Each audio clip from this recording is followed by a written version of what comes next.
Әңгімені тыңдамас бұрын каналға тіркеліп кетіңіздер.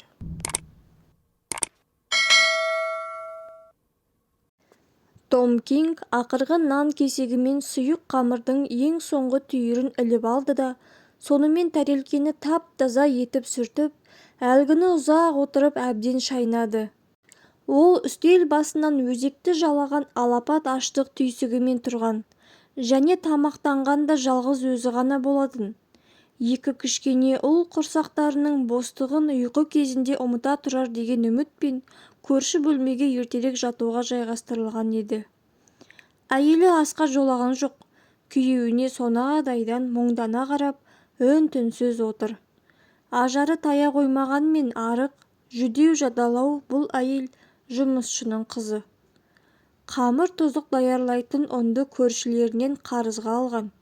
Соңғы алған ақшасы нан алуға жұмсалды. Терезе түбінде қирағалы зорға тұрған орындыққа ауыр салмағымен сықырлата отырған Том, езуіне үйреншікті дағдысымен трубкасын қыстырып, жан қалтасына қол салды. Одан темекінің жоқтығы есіне түскенде өз-өзін ұмытшақтығы үшін бір сыбап алып, түтікшесін былай ысырып қойды. Қимылы сылбыр, тіпті ебдейсіз еді. Сырт қарағанда буылтық-буылтық бұлшық етінің салмағынан қорлық көріп жүрген кісіге де ұқсап кетеді. Бұл өзі өте сұсты, аса айбарлы адам болатын. Түр-тұлғасын тым тартымды деуге де келе қоймайды. Үстіндегі ескі киімі іле салған қапша салбырап тұрады. Тозған башмақтары да күні өткен ауыр нәлмен тағаланған. 2 шиллингтің арзан жейдесінің жағасы да әбден оңған. Ал оған сіңген кірді енді ешбір сабынның да ала алмайтыны анық. Том Кингтің кәсібін анық түрінен-ақ жазбай тануға болады.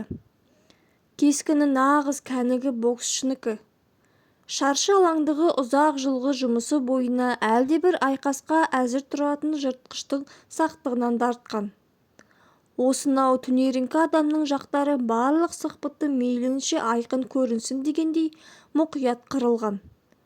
Сиықсыз еріндері қалай болса солай орналасқандықтан аузы жатқан бір жара сияқтанады. Ауыр, шомбал иегі алдыға қарай шығып тұр.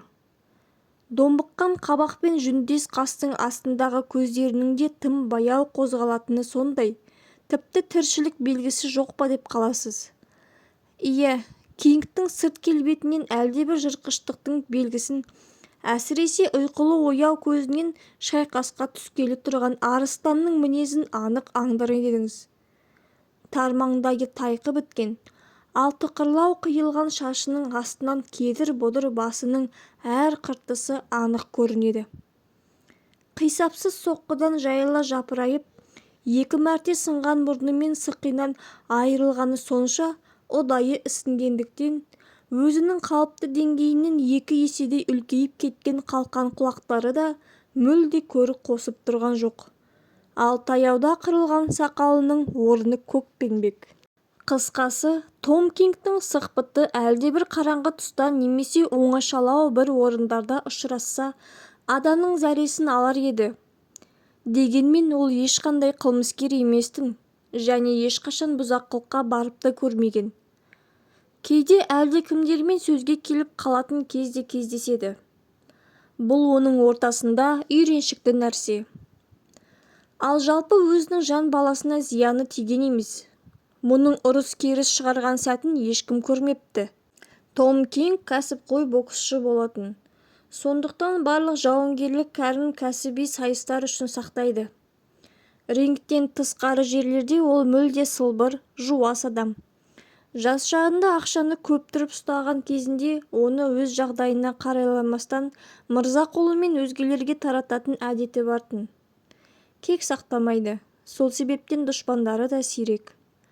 Шаршы алаңдағы ұрыстар бұл үшін күнкөріс көзі. Рингте соққыларын қаралысатын қаусатып, жарадар етіп қатардан шығару үшін жасайды. Бірақ сонысының өзінде өшпенділік деген болмайды. Бұл оның әдеттегі шаруасы. Көрермендер қарсыластардың бір-бірін қалай құлататынын көруге келеді. Жеңімпазға қомақты ақшалай сыйлық беріледі. Том Кинг бұдан 20 жыл бұрын Улумугл Гуджермен кездескенде Гуджердің астыңғы жақ сүйегінің Ньюкаслмен сайысында сынып жазыла бастағанына небәрі 4 ай өткен білетінді. Сондықтан да дәл сол жерді көздеп 9-шы раундта тағы сындырып тынды. Бірақ мұны Гуджерге деген қаскөйліктен емес, оны қатардан шығарып жүлденің ауқымды бөлігін алу үшін жасаған еді. Гуджер де бұған тіс қайрай қойған жоқ. Ойын заңы солай. Екеуі де соны білді. Һәм басшылыққа алғандары да сол болатын. Том Кинг сөзшең еместі. Терезе түбінде тым-тырыс отырған ол тұнжыраған күйі өзінің қолдарына қарайды. Білегінің ішкі жағында жуан қан тамырлары адырайып тұр. Ал саусақтарының жапырайған ұсқынсыз буындары өздерінің атқарған жүрген қызметтерінен сыр аңдатқандай. Том Кинг адам ғұмыры оның күре тамырының тіршілігі дегенді естіген емес. Бірақ оған осынау ісінген жуан тамырлардың мәні жақсы таныс болатын. Жүрегі сол арқылы сұрапыл қысыммен өте көп мөлшерде қан айдайды. Олар тіпті өз міндеттерін атқара алмауға айналған. Шамадан тыс салмақ салып, бұлардың да қалыпты жұмыс ырғағын бұзды. Сонымен бірге өзінің де төзімділігін жоя бастайды. Енді тез шаршайтын болған. Бұрынғыдай гонгтан гонгқа кейін жын соққандай аласұрып, жанталастырылған 20 раунд бойы өз иығын өзі жұлып жеп, бірде керілген арқанға өзі тіреле қалып, бірде соған қарай қарсыласын тықсыра түсіп, әр раунд сайын шабуылдарының қарқынын үдеткен үстіне үдетіп, жекпе-жектің соңғы 20-шы кезеңінде бүкіл зал орындарынан атып тұрып, гу ете түскендей, барлық күш-қуатын бір арнаға тоғыстырып, бәсекелесін жұдырық астына алып, өзі де соншама таяққа төтеп бере жүре алма кезек жалтарат кетісіп, одан қайта-қайта талмай шабуылдап, сол мезгілде асау жүрегі бүлкілдей тасыған тамырларына үздіксіз қан айдап, соққыдан соққы жасай алмайды. Ұрыс кезінде көлемі ұлғая түсетін күре тамырлары кейін сәл солады. Алайда түгелдей емес. Әйткенмен, әрбір жолы аңдапаз көз олардың бұрынғыдай әжептәуір кеңіп кеткенін байқар еді. Том Кинг өзінің қан тамырлары мен саусақтарының мылжа-мылжа буындарына қарап отырып, бір мезет осынау қолдардың алғаш Валли құбыжығы деген лақап есіммен танымал Бекниш Джонстың басына тиіп, сүйектерінің бірін майыстырып алғанша балғын, сүйкімді пішінді болғанын есіне түсірді. Аштық қайтадан мазалай бастаған. Эх, бір кесек еттің табылмағаны ма? Деп міңгірледі ол өзінің дәу жұдырығын түйіп. Ақырын ғана жекірініп, іздеп көрдім. Берік пен Соулиден де сұрадым, деді әйелі кенәлі кейіппен. Бермеді ме? Деді бұл. Жарты пенниге де бермеді. Берік айтты. Әйел күмілжіп қалған. Айтсайшы, не деді о? Азық-түлікті менен онсыз да көп алып қойдыңдар, деді. Енді Сэндл сенің сазайыңды беретін шығар деп отыр. Том Кинг жөткірінді, бірақ үндемеді. Кенет оның есіне өзінің жастау кезінде етке тойдырып асыраған бультерьері оралды. Ондай кез болса Берік Кингке әбден сеніп, бұған қарызға 1000 бифштекске дейін берер еді. Ал қазір заман өзгерген. Том Кинг қартайды. Ал екінші разрядты клубтардағы жарыстарға қатысушы кәрі боксшылар ләпкешілерден әлде бір жөні түзу несие ала алмайды. Том Кинг осы таңда бір кесек сиыр етіне аңсары ауып оянған еді. Енді сол құмары тояттанбай тыншитын емес. Оның үстіне бұл алдағы шайқасқа ойдағыдай дайындала алмай жүргенін білетінді. Биылғы жыл Австралияда қуаңшылық болды да, жұрттың бәрінің жағдайы нашарлап, көлденең жұмыс табудың өзі мұң болып кетті. Томның бірге жаттығатын әріптесі жоқ еді, әрі нашар ауқаттанатын. Тойып тамақ ішкен сәтті сирек. Ыңғайы келгенде бірнеше күн бойы қара жұмыс атқарады да, ал таңертең аяқтарын ширату үшін домен бағына айнала жүгіреді. Серігің болмаса жаттығу да қиын. Оның үстіне өзіңе қарап отырған әйелің мен балаларыңды асырауың керек. Сэндлмен арада өтетін сайыс мұның ләпкешілерден алатын несие көлемін көтере қоюуда неғайбыл. Гейсти клубының хатшысы бұған жеңімпазға тиемел жүлденің бір бөлігі ретінде алдын ала 3 фунт берді. Бірақ бұған қосымша ештеңе бере алмайтынын ашық айтты. Кингке анда-санда ескі жолдастарынан үзіп-жұлып бірнеше шиллинг алудың сәті түскен. Олар әрине өздерінің де тығырыққа тіреген құрғақшылық болмаса көбірек те берер еді. Жоқ, бірақ жасыратын несі бар. Сайысқа өз даярлығы өте нашар болатын. Дұрыс тамақтанып, бас қатыратын шаруаларды аздау болса бір сәрі. Және 40-қа келгенде қалыпқа түсе қою да оңай емес. 20-да да емессің. Сағат неше болды, Лиззи? Іргелес үйдегі көршілерінен уақытты біліп қайтуға тура жөнелген әйелі лезде қайта оралды. 8-ге 15 минут қалды. Алғашқы ұрыс бірнеше минуттан кейін басталады, деді ол. Ол тек сынақ сайысы. Одан соң 4 раунд Диллер Уэллс пен Гридлидің арасында, бұдан кейін 10 раунд Скайлайт пен әлдебір теңізшінің арасында өтеді. Мен кемінде 1 сағаттан кейін шығамын. Сөйтіп 10 минуттай үн-түнсіз тағы отырған ол әлден уақытты орнынан тұрды. Шынымды айтсам, Лиззи, менде дұрыс дайындық болған жоқ. Кинг бас киімін алып есікке қарай беттеді. Ол әйелінің бетінен өпкен жоқ. Қоштасардан ешқашан сүймейтін еді. Бірақ бұл жолы өзі сүюді ұйғарған зайыбы оны қос қолдап мойнынан қысып басын еңкейтті. Әйел алып денелі күйеуінің жанында тіпті шүйкедей ғана болып көрінген еді. Жолың болсын, Том, деп сыбырлады ол. Сен оны жеңуге тиіссің.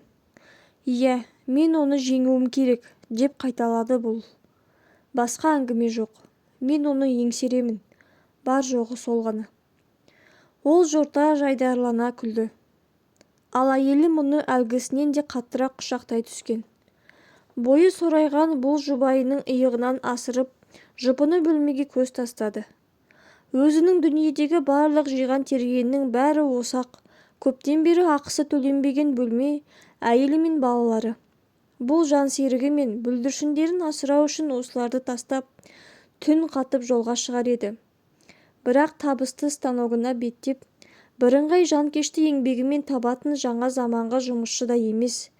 Ежелгі алғашқы қауымдық құрылыс дәуірлегіндей жыртқыштық жолмен айқаспақ келтірер еді. Мен оны жеңуім керек, деп қайталады бұл жолы тістене түсіп. Егер сұлтатып түсірсем, 30 фунт аламын да барлық қарыздарымнан құтыламын, және қаншама ақша қалады ондан. Жеңе алмасам түк те жоқ. Бір пенни де ала алмаймын. Тіпті үйге жететін трамвай жолақысы да тимейді. Ал қош бол, кемпір. Жеңіске жете қалсам тікелей үйге ораламын. Мен жатпаймын, күтемін, деп дауыстады соңынан жүгіре шыққан әйелі сатыдан мойнын созып. Гейсти клубына дейін жап-жақсы 2 мильдей жол жатыр еді. Көшеде алдынан келе жатқан Том Кинг кезіндегі сонау бақытты сәттіндегі өзінің ауыр салмақ бойынша жаңа оңтүстік Уэльстегі чемпион болғанын, жарыстарда кеп көлігімен жүргенін, ал бұл үшін орасан ақша тігушінің өзінің асты-үстіне түсіп, көліктің ақысын төлейтінін есіне түсірді. Енді міне, анау Том мен Бернс те, мынау зәңгі Янки Джек Джонсон да автомобильмен жүр, ал бұл болса жаяу сүйретіліп келеді. Ал мына жатқан 2 мильді өту ұрысқа деген керемет дайындық емес екенін кім білмейді. Бұл қартайған, өмір болса кәрілерді жарылқай қоймайды. Енді қара жұмыстан өзге бірдеңеге жарай қоюы қиын. Сынған мұрын мен мылжыланған құлақтың да кедергі келтіріп бағатыны анық. Өзге бір кәсіп егеріп алмағанда ішті аштады. Иә, қарап отырса сөйткені жөн екен. Бірақ уақытында ешкім ондай кеңес бере қоймапты. Әйткенмен жан жүрегім ұғынады. Бұл онда бөгде біреулердің ақылында бәрібір құлақ аспас еді. Онда бәрі оңай келетін. Мол ақша, қызу да дүбірлі сайыстар. Ал арасында ұзақ демалыс кезеңдері бос жүріс болады. Айналаңда қаптаған жағымпаздар, арқадан қағу, қол қысу. Мұнымен 5 минут тілдесіп қалудың өзін мәртебе көріп, үсті-үстіне виски ұсынған ақсүйек кербездер. Сөйтіп осының бәрі көпшілік көрермендердің дүр сілкіне толқуына, дүбірлі мәреге төрешінің «Кинг жеңіске жетті» деп хабарлауына ұласады. Ал ертеңіне газеттер мұның атын спорттық бағанасына шулатып жазып жатады. Иә, ғажайып кезең еді. Ал енді содан кейін өз әдетінше сол төңіректе ақырындап ұзақ толғанып көрсе, дәп бұл онда қарттарды тұғырдан тайдырып жүрген кезі еді. Сол сәттерде өзі жарық жұлдыз, жастық екені де, әлгілер кәрілікке бет түзегендер көрінеді. Оларды жеңу себебі де түсінікті сияқты. Қан тамырлары адырайған, буындары мылжа-мылжа қисапсыз, шайқастардан әбден әлсіреген адамдар болатын. Раш Каттерс Бейді, ол 8-ші раундта кәрі Стоушер Биллді соққыға жығып, тізе бүктіргені есіне түсті. Сонда ол шешінетін орнына балаша жылап еді. Мүмкін Билл әлгі кезде пәтер ақысын төлей алмай жүрген шығар. Әлде үйінде әйелі мен балалары күтіп отырды ма екен? Бәлкім, Билл сайысқа шығатын күні аш болып, бір кесек етті аңсады ма? Қарт берілмей қасарысып бақты. Ал бұл оны оңдырмай соғып еді. Енді сол қарсыласының кебін киген Том Кинг осыдан 20 жыл бұрынғы сонау кеште Стоушер Биллдің бәске даңққа бола жеңіл келетін ақша үшін шайқасқан жас Томға қарағанда көбірек шығынданғанын жіті түсінді. Сайыстан соң Стоушер Биллдің шешінетін жерде жылау сырын түсінбейтін не бар? Иә, қарап отырса әркімге айқас санына арналып берілетін күш те өлшеулі екен. Ұрыстың темірдей заңдылығы осы. Біреу жүздеген сайысқа, ал келесі әлдекім тек 20 шайқасқа ғана төтеп беруі мүмкін. Әркім өз болмысы мен күш қуатына сәйкес белгілі бір кезеңге дейін бара алады. Ал бұдан кейін ол біткен адам. Әйтеуір, Том Кингке өзгелерге қарағанда көптеу мұрсат беріліп, мұның маңдайына өкпесі мен жүрегіне жарылып кетердей күш қуат салып, сан алуан қиян-кескі, қатыгез ұрыстар өткізу жазылыпты. Содан да қан тамырлары ажардан айырылып, талшыбықта икемді тұрпатып біртіндеп дөрекіленіп, бұлшық еті сіңірлене түсіп, жүйкесі де тозып, денесі мен миы ауыр салмақтан мүлде қалжыраған болатын. Иә, бұл басқаларға қарағанда көптеу жүріпті. Мұның ескі достарының бәрі шаршы алаңнан әлде қашан кеткен. Бұл кәрі сарбаздар тобының ең соңғы өкілі. Олар қатардан мұның көз алдында шыққан. Енді міне, өзі де сол межеге қадам басыпты. Мұны жасамыстарға қарсы шығаратын еді. Бұл оларды, мәселен шешінетін орында Стоушер Биллдің жылағанындай күлкі етіп, бірінен кейін бірін шақ келтірмей жайпап шығатын. Міне, бұл да қартайды. Енді жастар мұның өзін күштерін сынайтын нысанға айналдырған. Мысалы, анау Сэндл, сайып қыранды алайық. Ол атағын шығарып, Жаңа Зеландиядан келген. Бірақ мұнда Австралияда ешкім білмейтін оны кәрі Том Кингке қарсы шығарғалы отыр. Егер Сэнди өзін көрсете білсе, оған күштірек қаралас беріледі. Жүлде көлемін өсіре түседі. Сол себептен ол бүгін аянбай шайқасады. Өйткені бұл сайыста бәрінен де қол жеткізе алады. Жүлдеге ақша да, атақ пен мансап та тігілген. Ал даңқ пен дәулетке бастайтын осынау кең жолды кәрі бозбас Кинг кес-кестеп тұр. Кинг болса үй иесі мен ләпкешілерімен есеп айырысатын 30 фунттан артық ештеңе ұта алмайды.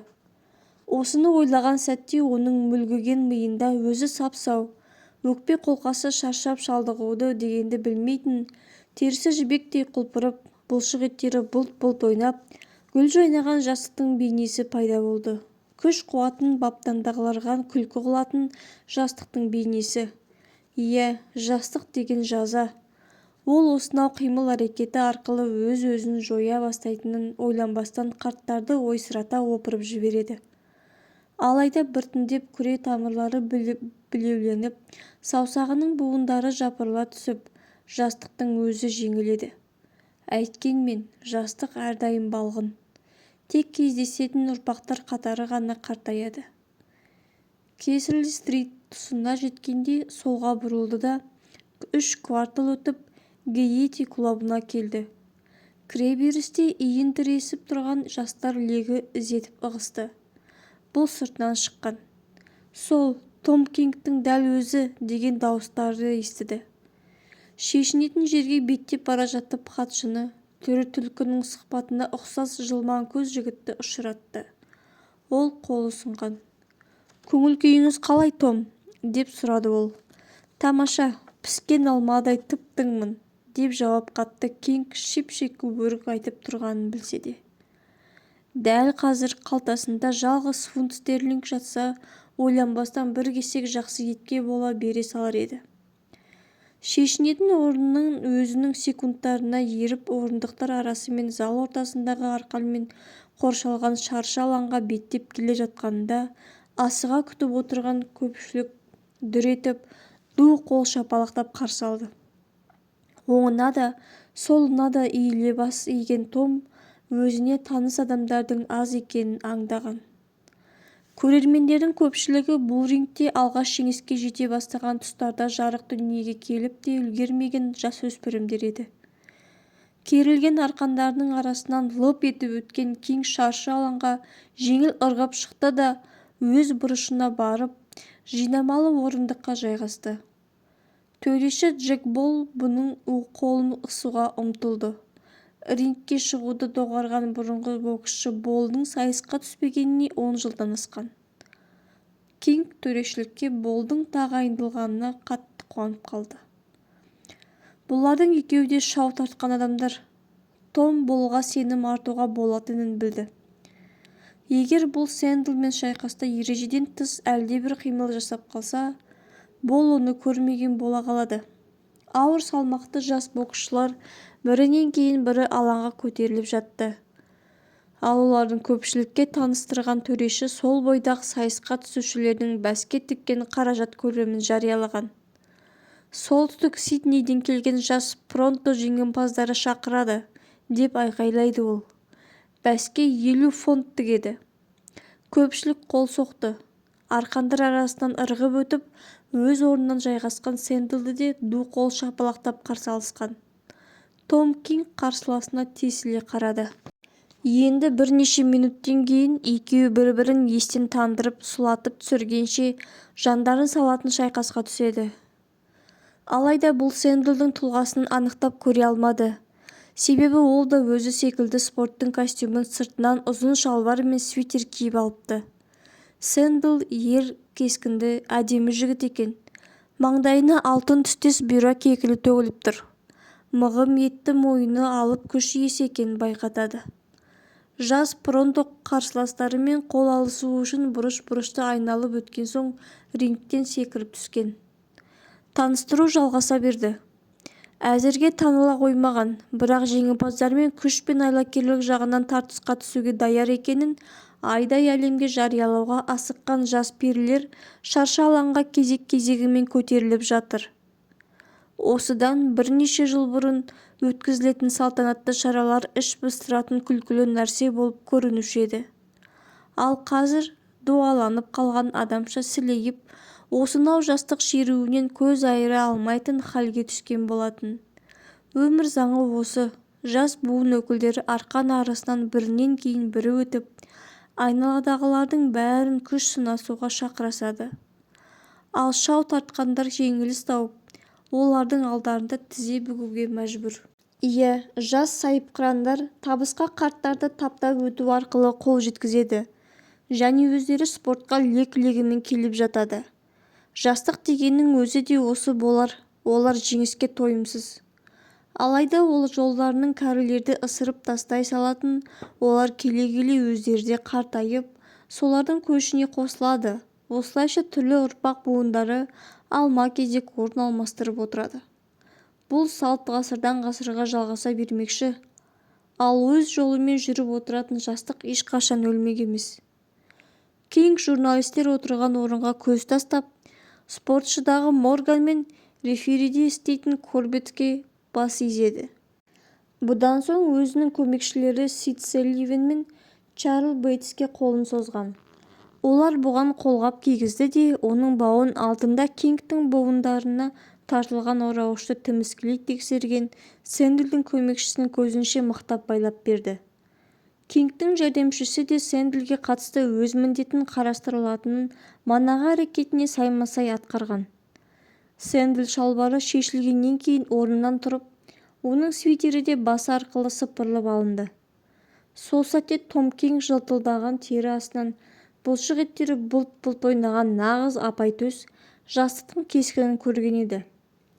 Том Кинг ұзақ уақытқа созылатын шайқастар әрбір жолы жастық нәрін сарқа түсіп, біртіндеп өмір қайнарын түгесе беретін сайыстарға әлі шығып үлгермеген. Күш-қуаты арнасынан асып төгілген бұл дененің дер шағында екенін аңдады. Қарсыластар бір-біріне қарай беттеді. Гонг соғылды да, жәрдемшілер жинамалы орындықтарын алып төменге ырғып-ырғып түсісті. Том Кинг пен Сэндл қол алысып, ұрысқа ыңғайланып бетпе-бет тұра қалысқан. Сэндл бірден жақсы жасалған құрыш серіппе механизмдей алға қарай жұлқынып, бір мезетте қатайдан керіп серпіліп, одан әлгі қимылын және қайталап, Томды сол қолымен көзден ұрды да, сөңдей беріп оң жақ қолын қабырға түбіне сілтеді. Сөйтіп қарсы соққыға ұрынып қалмау үшін бейнебір билеп жүргендей өте жеңіл қозғалып артқа қарай ыршып түсті де, қолма-қол қайта қатер төндіре ойқасты. Тағы да ілгері ұмтылды. Өзі өте ұшқыр әрі ептеді. Көрініс бірден еліктірген. Зал екілене түртілді. Алайда бұл көріністер Кингті аса таңдандыра қойған жоқ. Ол осындай жас боксшылардың талайын көріп, неше қимыл шайқастарды бастан өткеріп үлгергендіктен, мұншалықты шамадан тыс жылдам, шектен асқан епті соққыларын аса қауіп туғыза қоймайтын жақсы білетін. Тәрізі Сэндл ұрысты бірден бастырмалата дамытуға ұмтылатын сияқты. Бұл заңды да еді. Жан алып, жан берісердей қиян-кескі айқастарда өзінің теңдессіз артықшылығы мен ғажап көркін төгіп шашқан жастық қарсыласын асып тасқан күш-қуат, жеңіс құмарлық арқылы жедел тұтқыртып тастауға тырысады. Аяқ-қолы жеңіл, қызу қанды бұлшық еттері бұлтылдат, аппақ денесі жарқыл қаққан Сэндл сұрапыл толқын бетінде қақпақыл ойнаған қайықтай бірде мұңнан, бірде аңнан шығып, сынапшы сырғып, өзінің даңққа баратын жолын кес-кестеген Том Кингті жоюға бағытталған жалғыз ғана мақсаты жолында мыңдаған қимылы бір арнаға тоғыстыруға тырмысып жүр. Том Кинг мұның бәрін зор төзіммен көтерді. Ол өз ісін білетін еді және қазіргідей жасамыс тартқан шағында жастық дегеннің не екенін терең түсіне түскен. Енді тек қарсыласының ентігіп, арнынан басылатын сәтін күту ғана қалды. Осындай ұйғарымға келді де, іштей масайрап, төбесін қасақана ауыр соққының астына тоса қойды. Бұл бір опасыз әдіс болатын. Әйткенмен бокс ережесі бойынша қолдануға рұқсат етіледі. Әркім өз буындарының жайын өзі ойлау керек. Ал бәсекелесінің сенің төбеңді оюға ұмтылса, өз обалы өзіне. Кингтің төменірек бұғып қалып, соққыдан тайып кетуіне мүмкіндік бартын. Бірақ оның есіне алғашқы ұрыстары мен бірінші рет саусағының буынын Валли құбыжығының басына соғып мылжылаған алғаны оралды. Қазір соның есесін қайтаратын сәт келгендей. Бұл айласы Сэндлдің қолын өзінің басына ұрғызып жаралатуды діттеген. Мейлі, қызынып алған Сэндл мұны аңдамай аяқта қойсын, ол сайыстың соңына дейін ештеңеге қарайламастан осындай ауыр соққыларды үсті-үстіне жасай беретін болады. Сонда келе-келе әйтеуір бір ұзақ ұрыстардың салдары сезіле бастаған кезде Сэндл артына бұрылып қарайды да, осы бір буынын Том Кингтің басына соғып жаралап алғаны есіне түсіп, бармақ шайнайтын болады. Бірінші раунд бойы тек Сэндл шабуылдауымен жүрді. Ал оның жасын отындай жарқылдаған соққыларына тәнті болған көрермендер залы гу-гу етеді. Ол Кингті жұдырықтың астына алды. Ал Кинг жауап қатқан жоқ. Бірде-бір соққы жасамаған бұл тек бұғып, тосқауыл қойып, еңкейе жалтарып, шабуылдан қорғанумен жүрді. Сөйте тұра баппен қозғалып, анда-санда жорта ұрыс салған түр көрсетіп, ауыр соққыға ұрынған сәтінде бас шайқап қояды. Алайда не алдыға, не артқа қарай секірмегендіктен бір мысқал да артық күш шығындаған жоқ. Сақ қарттың есесін қайтарғанша Сэндлдің жастық желігі әбден бассын. Кингтің барлық қимылы өте сылбыр, баяу еді. Ал қалың қабақтың астындағы суық жанары мен тұнжыраған көзқарасынан оны есінен танған немесе ұйқылы ояу жүрген адам деп қалар едіңіз. Әйткенмен оның назары ештеңені қалт жібермеген. Бұл шаршы алаңдағы 20 жылдан аса уақыт ішінде селт еткен қимылдың бәрін қадағалауға дағдыланған. Көздеріне соққы тиген кездің өзінде қысылған жоқ. Үрейлену дегенді де білмей, ара қашықтықты өлшеп, алға қарай сыздана қадалумен болған.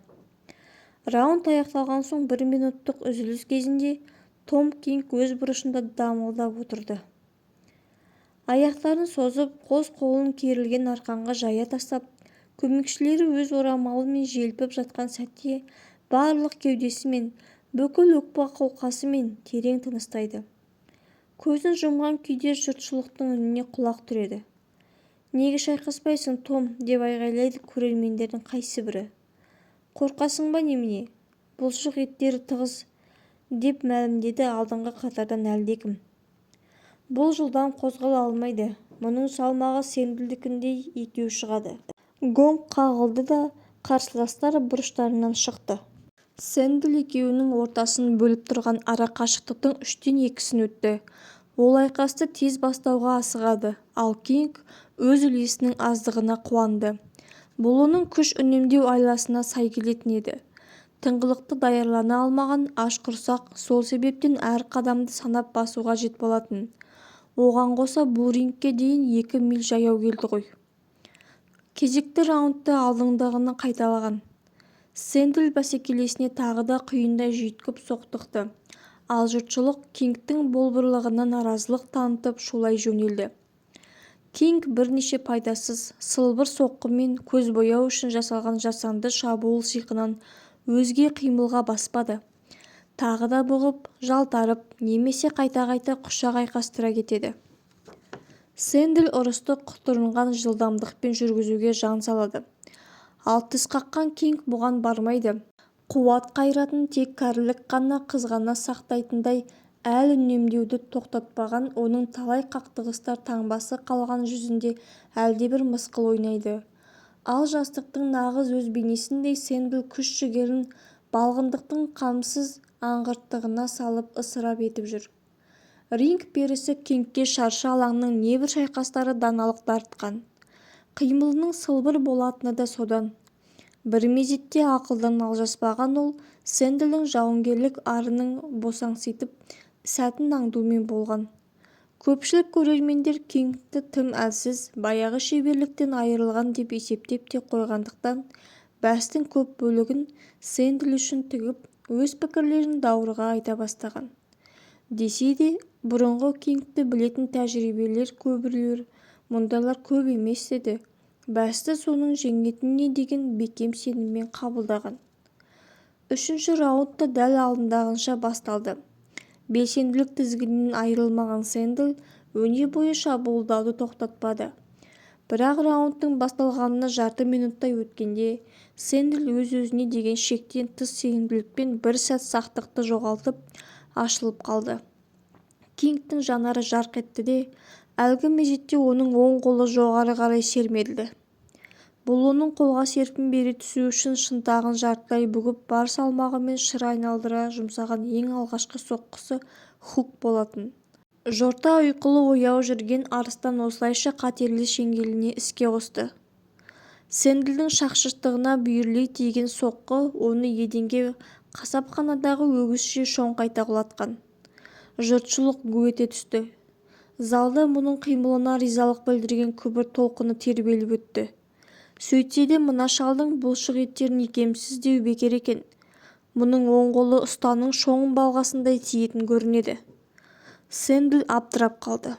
Ол орнынан көтерілмекке ниеттеніп бұрыла түскенде, оны есептің соңын күт деп шу ете түскен көмекшілер тоқтатты. Сөйтіп төреші тұрып алып, дәл құлағының түбінен секундтарды санап біткенше бір тізерлей бүгіліп тұруға дайын отырды.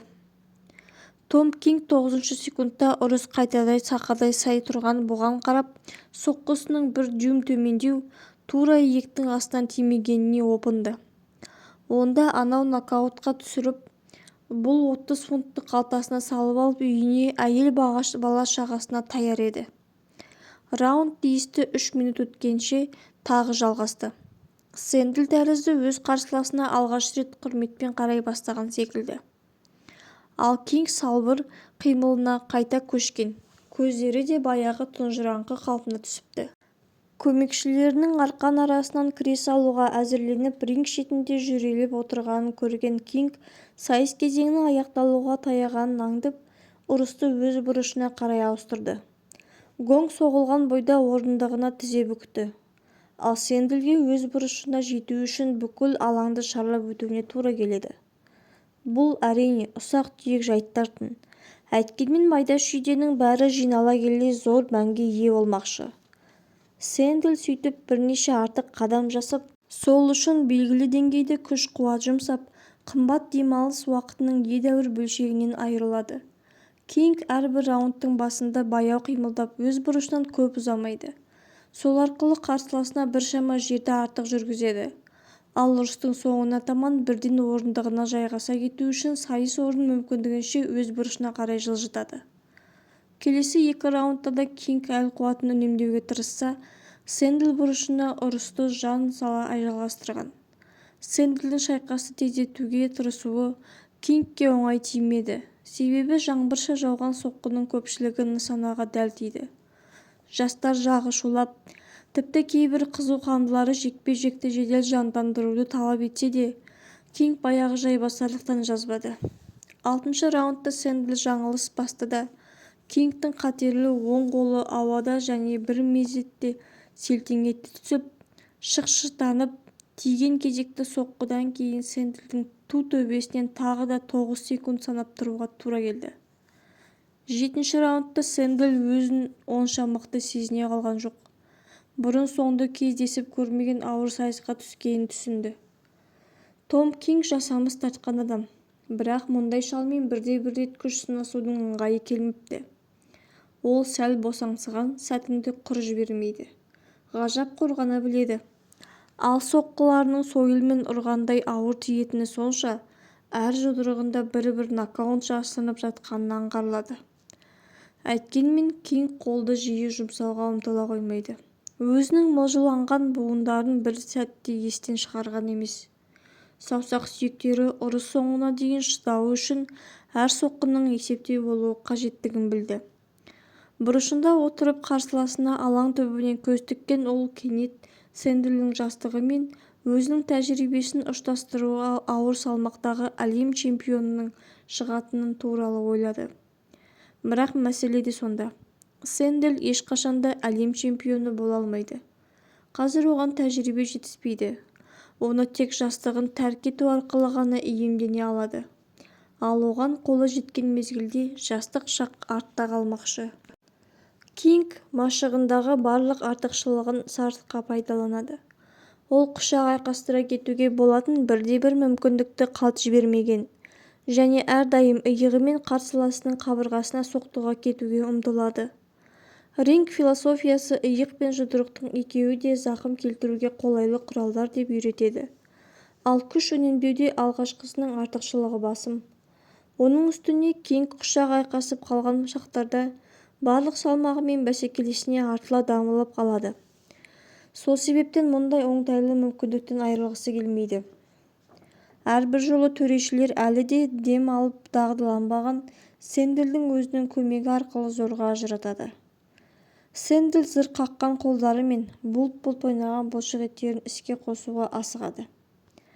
Кинг иығымен Сэндлдің қабырғасына қарай күшпен ене түсіп, басын соның сол жақ қолынан астына тығып қалған сәтте оның оң қолымен өзінің қолтығының астынан шығып тұрған мұның басын аямай соққылайды.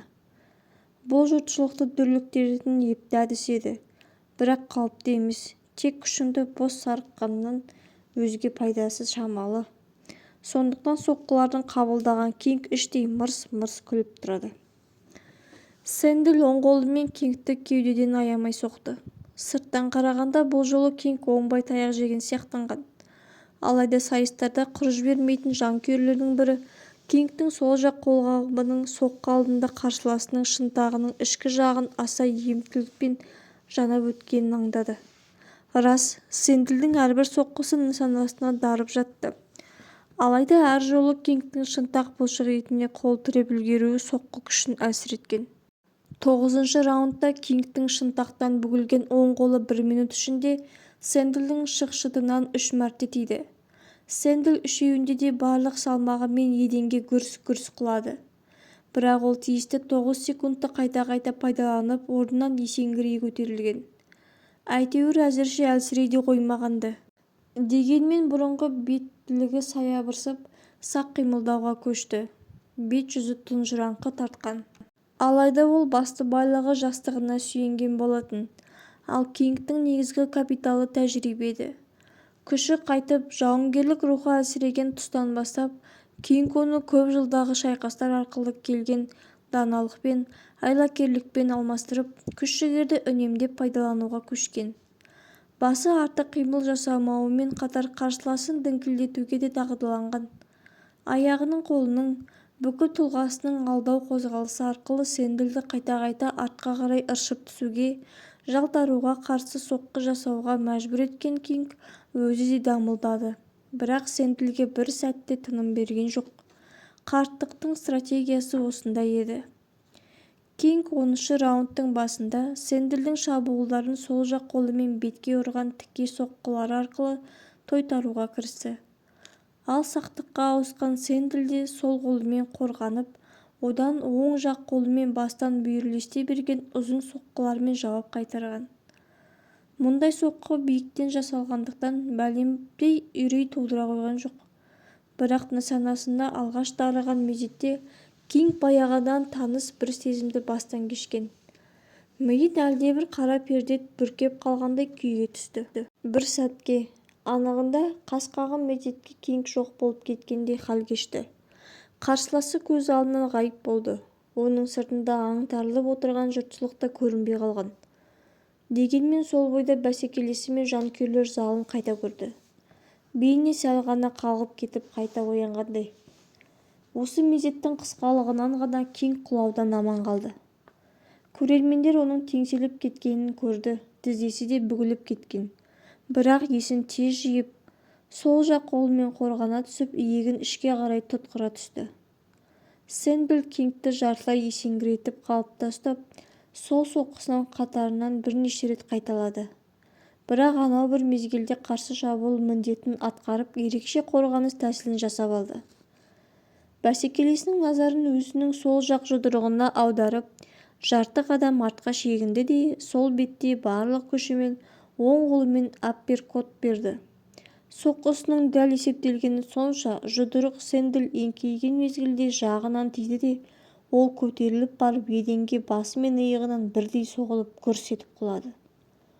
Кинг бұл әдісті 2 мәрте қайталады. Одан соң күшін үнемдеуді доғарып, қарсыласын жұдырғасына алып, оны қарсы бетке тықсырып тастады. Сөйтіп Сэндлге дамыл тапқызбай, оны дүр сілкіне көтеріліп, екілене дуылдаған жұртшылықтың көз алдында ес жиғызбастан сабады. Алайда Сэндлдің күші де, төзімі де ғажап екен, бәріне шыдап бақты. Бәрібір нокаут жақындай түскендей көрінген соң, жағдай қиындап кетер деген ойлаған полиция қызметкері ұрысты дереу тоқтатуға ниеттеніп, алаңның шетіне жақындап келіп тұрды. Осы кезде раундтың аяқталғаны жарияланған гонг та соғылды. Сэндл полисменге өз жағдайының бір қалыпты екенін байқатып, шатқаяқтап өз бұрышына барып жетті. Халінің ойдағыдай екенін көрсету үшін 2 мәрте секіріп, ойқастап та қойған соң анау да тынышты. Кинг қатты шалқайып, ауыр тыныстаған күйі өз бұрышында отырған. Ол қабыржыңқы болатын. Егер ұрысты тоқтатқанда төреші шешімді осының пайдасына шығарар еді де жүлдені өзі алар еді. Бұл шайқасқа Сэндл секілді даңқ пен мансап үшін емес, 30 фунтқа бола түсті ғой. Ал енді Сэндл осынау 1 минуттық демалыс сәтінде тынығып қалады. Кингтің басында жастық дегенін істейді деген ой қылаң берді де, осынау сөзді алғаш рет өзінің Стоушер-Биллді жеңген түні естігенін есіне түсірді. Мұны ұрыстан кейін өзін вискимен сыйлаған әлдебір кербез кісі арқасында қағып тұрып айтып еді.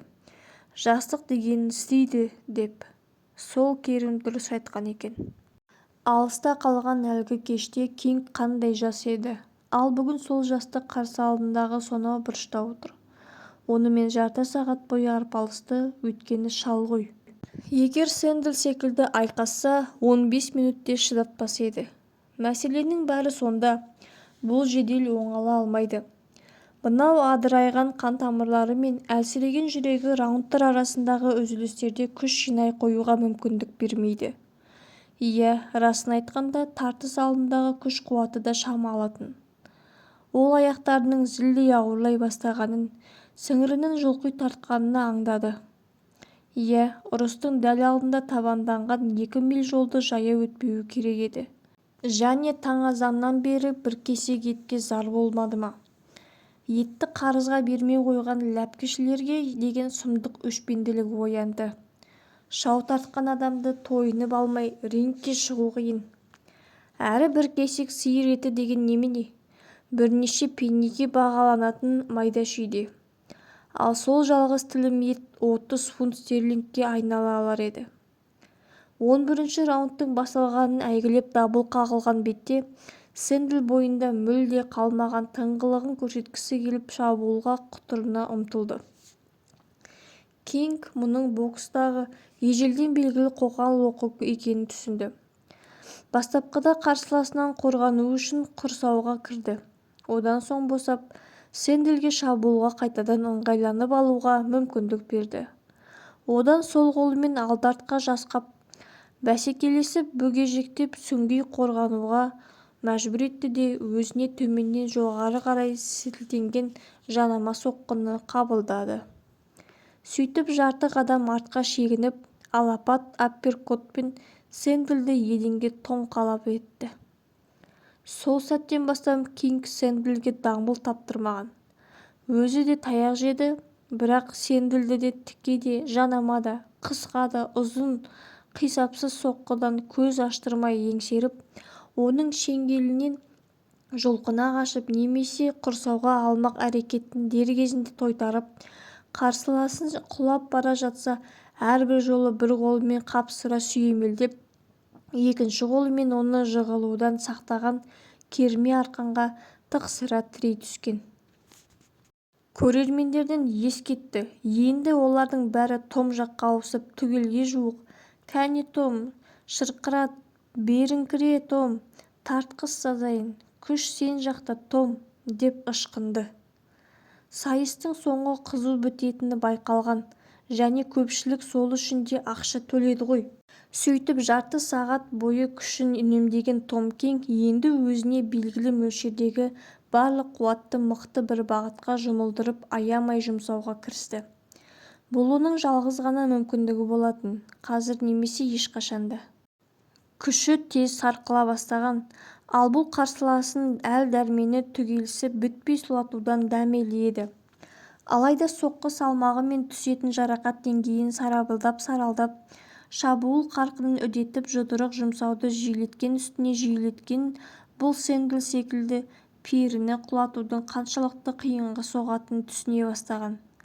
Оның өмірлік қуат қоры мен төзімділігі әлі шағындалмаған, ғұмырлық пәрмені мен жастық қажыры шексіз еді. Иә, Сэндл сөз жоқ, алысқа барады. Бұл туа бітті боксшы. Чемпиондар тек осындай мықты материалдан қалыптасады. Сэндл шыр айнала теңселіп жүр. Том Кингтің де аяқтарының сіңірі тартыла берді. Ал саусақтарының буындары икемнен әбден қалды. Ол бәрібір әр ұрған сайын істен шыққан қолдары сырқырай ауырып, жаны көзіне көрінсе де, өз-өзін аяусыз соққылар жасауға мәжбүр етуден танған жоқ. Бірақ енді қазір өзіне соққының сирек дарығанына қарамастан бұл да бәсекелесі секілді тез әлсірей бастады. Мұның соққылары нысанаға дөп тиіп жатты. Бірақ оларды өте әлсіз еді және әрқайсысын жұмсау зор күшке түсті. Қорғасын байлап қойғандай зіл тартқан аяқтарын әрең қозғап жүр. Осыны аңдаған Сэндлдің жақтастары дүрлігіп өз сүйіктілерін көтермелеуге кірісті. Бұл Кингті қамшылай түсіп, жинақталуға итермелеген. Ол Сэндлге бірінен кейін бірін сол қолмен өкпе тұстан сәл жоғарырақ, оң қолмен шықшыттан 2 соққы жұмсады. Соққылар ауыр емес-тін, бірақ әлсіреп діңкелеген Сэндлді мұрттай түсірді. Ол тұла бойы діріл қағып жерде жатты. Төреші төбеден төне қатты дауыстап тағдырын шешетін секундтарын санап тұр. Сэндл онға дейін тұра алмаса жеңіледі. Жұртшылық демін ішке тартты. Кинг теңселіп зорға жүр. Әбден титықтаған оның басы айналды. Қарауытқан көз алдында қалың көпшілік нөпірі шайқалып бара жатқандай сезілген. Ал секундтарды санаған төрешінің даусы алыстан талып естілгендей болады. Бірақ бұл жеңіске жеткеніне сенімді еді. Осыншалықты таяққа жығылған адамның орнынан көтерілуі мүмкін емес. Мұндайда тек жастық қана тұра алар еді. Сэндл көтерілді. 4-ші секундта екпеттей аунап түскен ол соқыр адамша сипаланып керме арқанға жармасты. 7-шіде бір тізесіне тұрып тыныстап отырды.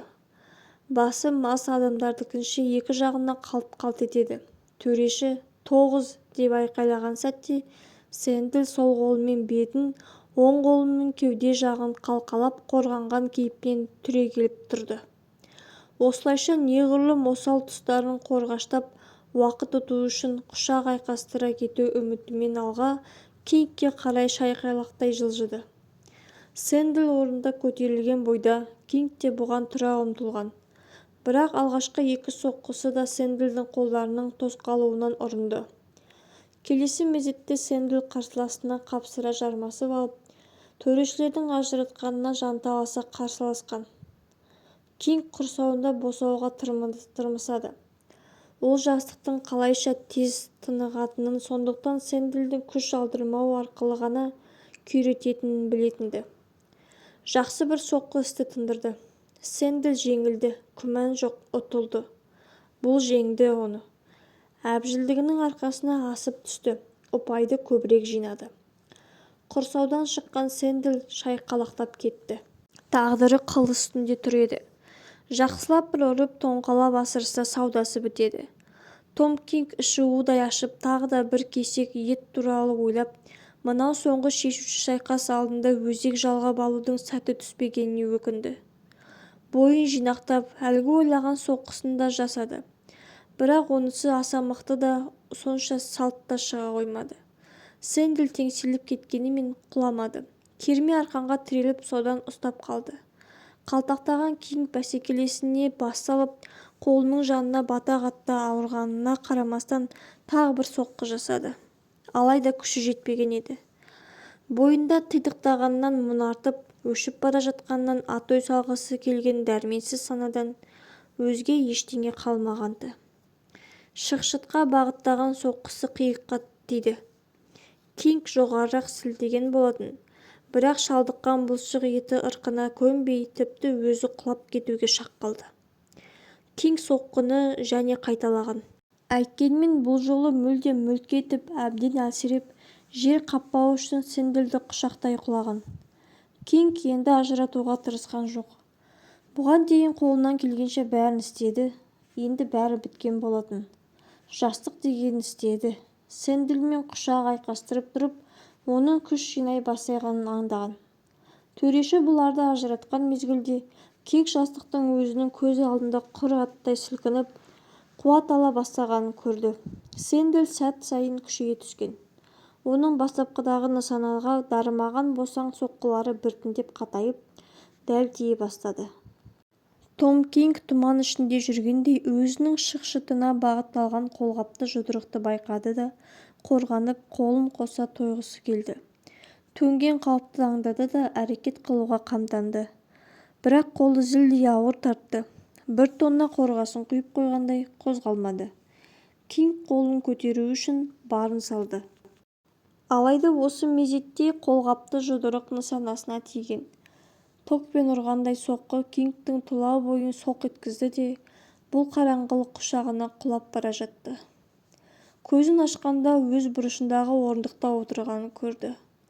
Құлағына көпшілік қауымның бейнебір Бонди Бичтің теңіз толқындарының шуылындай лықсы жеткен үні естілді.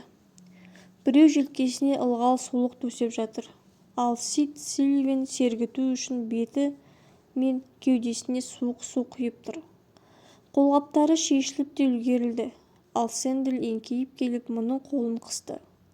Кинг өзін жолдан ысырып тастаған бұл адамға деген өшпенділігінің жоқ екенін аңдап, өзі де оның қолын мылжыланған буындары дірілдеп, дәл соншалықты риясыздықпен қысқан.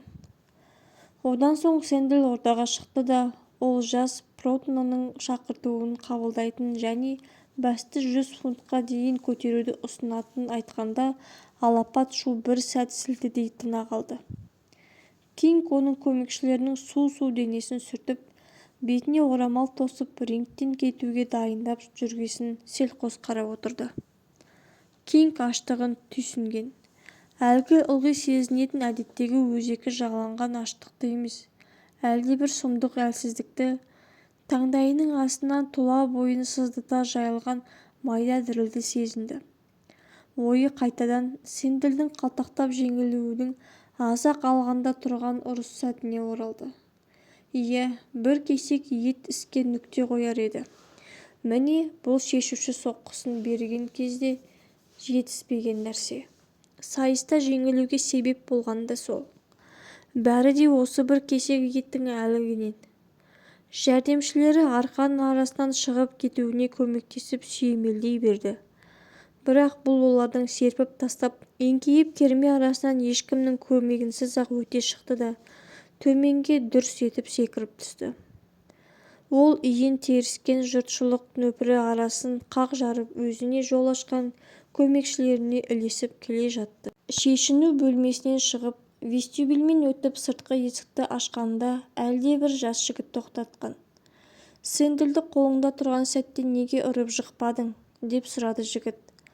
Том Кинг, ой, баршы сайтан алғыр, деді де баспалдақпен түсіп тротуарға шықты. Бұрыштағы сырахананың есігі айқара ашылды да, бұл оттармен күлімдеген даяшы қыздарды көрді. Манағы сайысты талқылаған дауыстар мен үлдірікке соғылған тиынның сыңғырын естіді. Әлдекімде дауыстап ішуге шақырды. Бұл біраз абдырап тұрды да, ұсыныстан бас тартты, өз жөніне кетті. Қалтасына бақыр тиында жоқтың, бұған үйге дейін жететін 2 мильдік жол соншама ұзақ көрінген. Иә, қартайып келеді екен. Домен бағын қиып өте беріп, кенеттен ұрыс нәтижесін білу үшін ұйықтамай күтіп отырған әйелі есіне түскенде еңсесі езіліп, кездескен орындыққа отыра кетті. Бұл кез келген нокауттан да ауыр, және де онымен 100-100 ұшырасуға бет шыдамайтын көрінді. Керемет қалжырағанын сезді. Ал тамтығы қалмай ауырған буындары әлдебір жұмыс кезіксе киімінде бір аптадай күрек қайла ұстай алмайтынын еске түсірді. Таңдайының астындағы діріл құсқысын келтірген. Дәрменсіздіктің еңсесін езіп жіберген еді. Көзіне әдетінде жоқ жас үйірілді. Қолдарымен бетін басқан бұл жылап келе жатып, Стоушер Биллді ойлады. Көз алдында оның баяғы сонау бір кеште оңдырмай жеңген сәті оралды. Байғұс кәрі Стоушер Билл. Кинг шешінен орында Биллдің неліктен жылағанын енді ғана жақсы түсінді. Әңгіме ұнаған болса, видеоның астына лайк басып, комментарийлер жаза кетіңіз.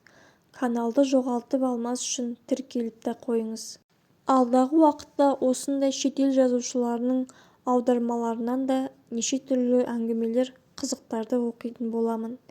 Мені тыңдағандарыңыз үшін көп рахмет, алғысымды білдіремін.